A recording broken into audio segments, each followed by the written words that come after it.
Em nosso estudo de hoje, a lição 13 do livro Perante Jesus e tem por título Convencer-se e Converter-se.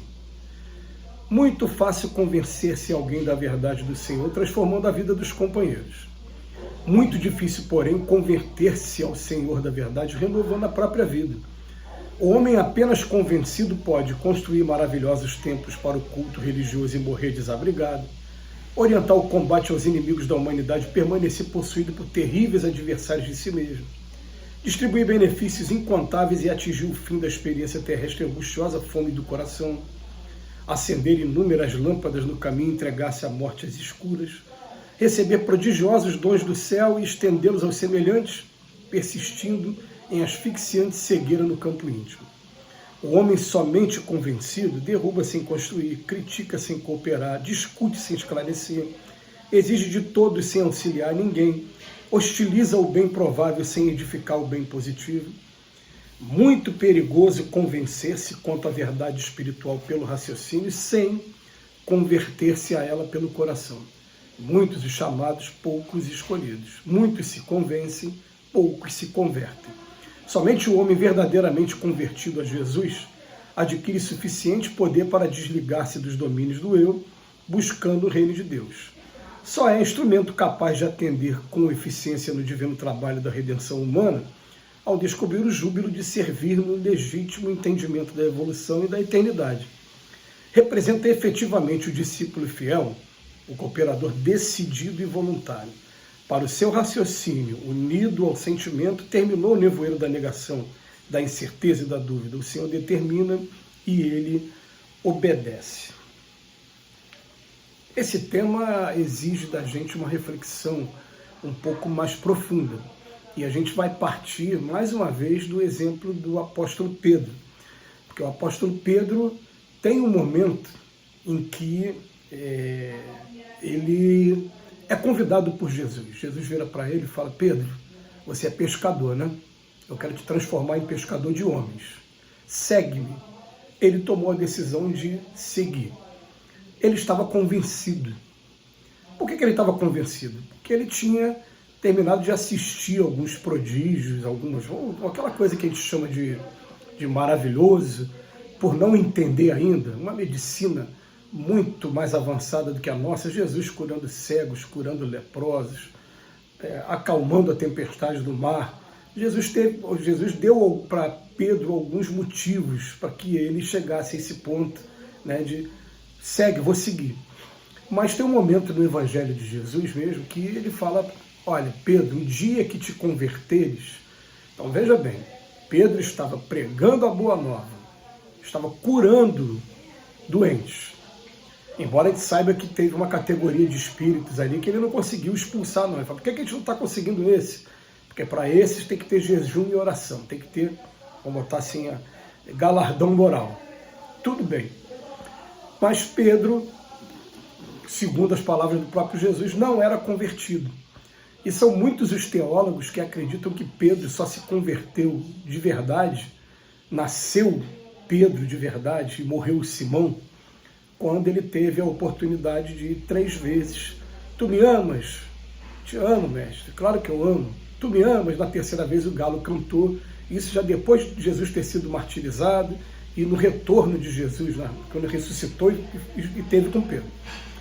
Então o que acontece? Dali nasceu um homem muito mais determinado e um homem que fez um trabalho maravilhoso que a gente vai acompanhar na leitura e no estudo mais profundo do livro Atos dos Apóstolos, em que, de maneira muito corajosa no primeiro momento, porque Jesus foi crucificado ali, ele ficou ali, no meio do povo que crucificou Jesus, e converteu 2.000, 5.000, instalações muito simples, mas que atendiam às necessidades mais imediatas: comida, roupa, abrigo, boa nova, pregar a boa nova. Então, um trabalho maravilhoso feito por Pedro, Tiago e João.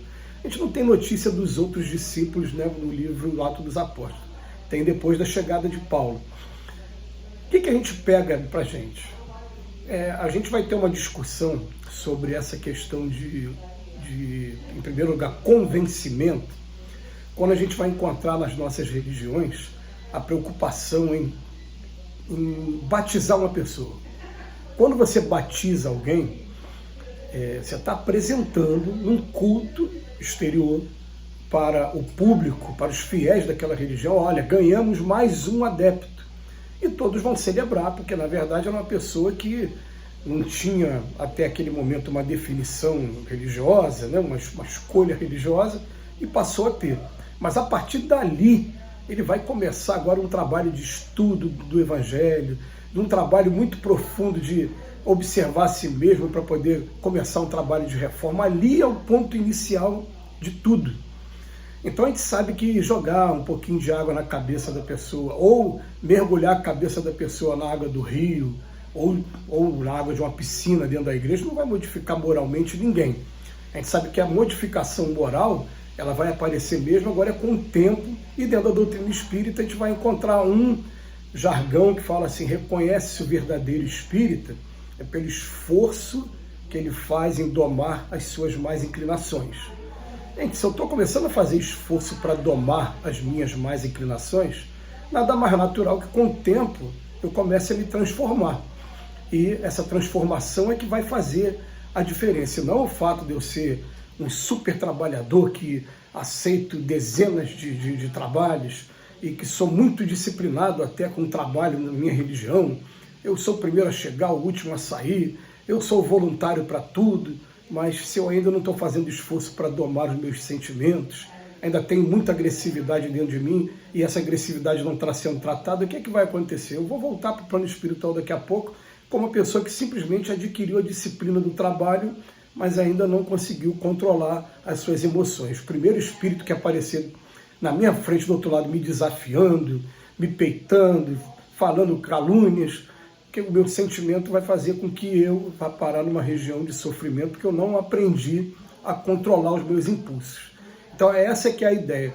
Mas a gente tem que tomar muito cuidado quando a gente vai estudar esse tema aqui, porque a gente vai sempre bater nessa tecla, né? Não existe perfeição na Terra e não sairemos daqui perfeitos.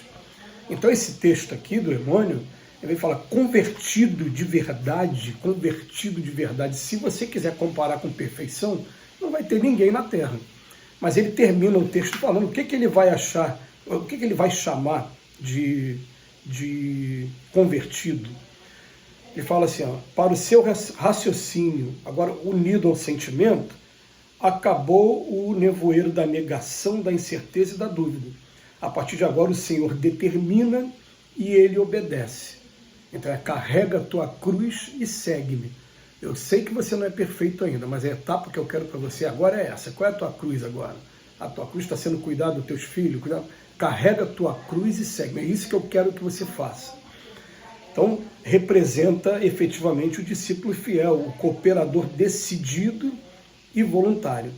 Agora, a questão toda é que se a gente parar só no convencimento, uma leitura imparcial, desapaixonada dos evangelhos, vai levar fatalmente a gente chegar à conclusão de que ali tem uma coisa muito especial.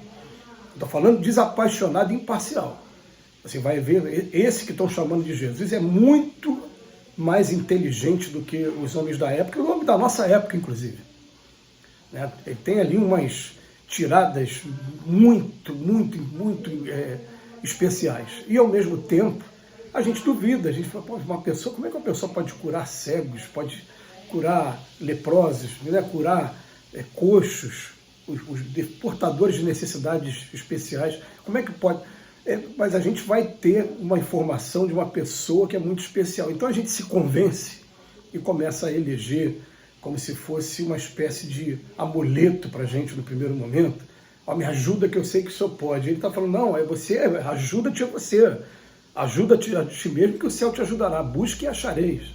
É você que tem que fazer uma proposta de mudança até que chegar ao ponto de que o coração vai estar aberto à influência de Jesus o tempo todo. Então ele vem falar para a gente, o homem que está apenas convencido pode construir templos, mas pode morrer desabrigado. Pode orientar os inimigos e continua tendo os inimigos aí, através do processo obsessivo e tal. O convencimento não é tudo. A gente tem que realmente fazer uma proposta de renovação e de mudança, onde a gente adaptando sempre ao Evangelho de Jesus. Que Jesus nos abençoe hoje e sempre.